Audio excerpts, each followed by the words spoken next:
And so what's happening on the international front in response to the cohesiveness of the response to the invasion?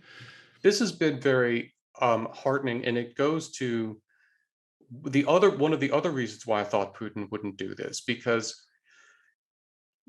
the international community is rallying.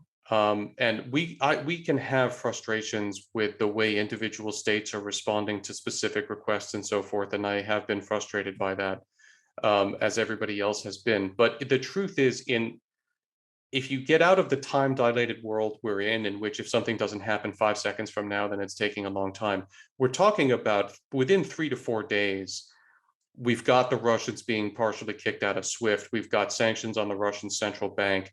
We've got the Germans, for the first time since the Second World War, directly sending lethal aid to the Ukrainians.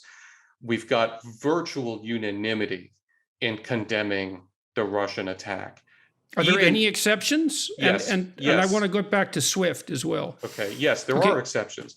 Bashar al-Assad continues to demonstrate what an evil slimeball he actually is and how much he owes the Russians, because he immediately recognized the Russian recognition of Donbass, of Donetsk and Luhansk. And for those that don't know, he is the dictator of Syria, who has been conducting his own little genocide there with Russian active assistance. Right. So he's just the kind of ally you'd hope the Russians would have. Exactly. I haven't tracked this. I think the Venezuelans have made good noises. Again, when Maduro's on your side, you ought to be thinking hard about your life choices.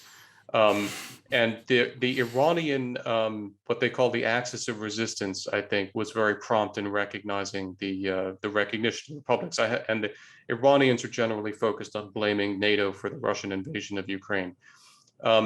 But other than that, even Xi Jinping could not bring himself to veto the UN Security Council resolution condemning the invasion. He just abstained.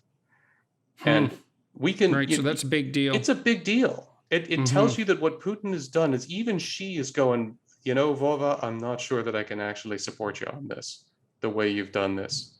There's just no cover. Putin has given himself no cover. And so Hungary, even the Hungarians supported kicking him out of SWIFT. But we've got the EU imposing sanctions on the central bank. That's a big deal. That's a very big deal, because what does that mean? It can make it hard to impossible for the Russian central bank actually to play on the dollar market and to engage in the dollar economy, which is a problem because the global economy remains fundamentally a dollar economy.